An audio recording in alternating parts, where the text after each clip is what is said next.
ദൈവത്തിന് മഹത്വം. നമ്മുടെ പ്രതിദിന ആഹാരം നവംബർ 15. ഒന്നു മതി. നീ പലതിനെ ചൊല്ലി വിചാരപ്പെട്ടും മനം കലങ്ങിയുമിരിക്കുന്നു. എന്നാൽ അല്പമേ വേണ്ടൂ, അല്ല ഒന്നു മതി. ലൂക്കോസിന്റെ സുവിശേഷം 10-ാം അധ്യായം 41-42 വാക്യങ്ങൾ.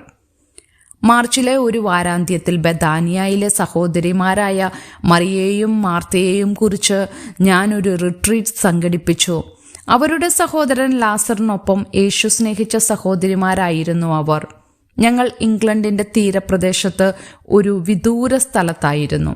അവിടെ അപ്രതീക്ഷിതമായി മഞ്ഞുവീഴ്ചയുണ്ടായപ്പോൾ ഒരുമിച്ചുള്ള ഒരു അധിക ദിവസം മറിയെപ്പോലെ ക്രിസ്തുവിന്റെ കാൽക്കലിരുന്ന് പരിശീലിക്കാമെന്ന് പങ്കെടുത്തവരിൽ പലരും അഭിപ്രായപ്പെട്ടു. യേശു മാർത്തയോട് സ്നേഹപൂർവ്വം പറഞ്ഞ ഒന്നു മതി എന്നത് അവരും തിരഞ്ഞെടുത്തു. അവൾ തന്നോട് അടുക്കാനും തന്നിൽ നിന്ന് പഠിക്കാനും തയ്യാറാകണമെന്നായിരുന്നു യേശുവിൻ്റെ ആഗ്രഹം. യേശു മാർത്തയുടെയും മറിയയുടെയും ലാസറിന്റെയും വീട് സന്ദർശിച്ചപ്പോൾ അവൻ വരുന്നുണ്ടെന്ന് മാർത്തയ്ക്ക് മുൻകൂട്ടി അറിയാമായിരുന്നില്ല. അതിനാൽ അവനെയും അവന്റെ ശിഷ്യന്മാരെയും ശുശ്രൂഷിക്കാനുള്ള ഒരുക്കങ്ങളിൽ സഹായിക്കാത്തതിൽ മറിയയോട് അവൾ അസ്വസ്ഥയാകുന്നത് നമുക്ക് മനസ്സിലാക്കാം. എന്നാൽ യഥാർത്ഥത്തിൽ പ്രധാനമായത് അവൾ കാണാതെ പോയി.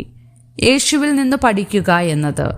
തന്നെ ശുശ്രൂഷിക്കാൻ ആഗ്രഹിച്ചതിന് ക്രിസ്തു അവളെ ശകാരിക്കുകയായിരുന്നില്ല, മറിച്ച് അവൾക്ക് ഏറ്റവും പ്രധാനപ്പെട്ട കാര്യം നഷ്ടപ്പെടുന്നുവെന്ന് ഓർമ്മിപ്പിക്കുകയായിരുന്നു. തടസ്സങ്ങൾ നമ്മെ അലോരസപ്പെടുത്തുകയോ അല്ലെങ്കിൽ നാം നിറവേറ്റാൻ ആഗ്രഹിക്കുന്ന പല കാര്യങ്ങളെക്കുറിച്ച് അമിതഭാരം തോന്നുകയോ ചെയ്യുമ്പോൾ ജീവിതത്തിൽ ശരിക്കും പ്രധാനമുള്ളത് എന്താണെന്ന് നമുക്ക് സ്വയം ഓർമ്മിക്കാൻ കഴിയും. യേശുവിൻ്റെ കാൽക്കൽ ഇരിക്കുന്നതായി ചിത്രീകരിച്ചുകൊണ്ട് നാം വേഗത കുറയ്ക്കുമ്പോൾ അവൻ്റെ സ്നേഹവും ജീവിതവും കൊണ്ട് നമ്മെ നിറയ്ക്കാൻ ദൈവത്തോട് നമുക്ക് ആവശ്യപ്പെടാം. യേശുവിൻ്റെ പ്രിയ ശിഷ്യനായിരിക്കുന്നതിൽ നമുക്ക് ആനന്ദിക്കാം. ചിന്തിക്കുക, യേശുവിൽ നിന്ന് സ്വീകരിക്കുന്നതിൽ നിന്ന് നിങ്ങളെ തടയുന്നത് എന്താണ്? ഇന്ന് നിങ്ങൾക്ക് എങ്ങനെ അവൻ്റെ കാൽക്കൽ ഇരിക്കാൻ കഴിയും? ദൈവത്തിന് മഹത്വം.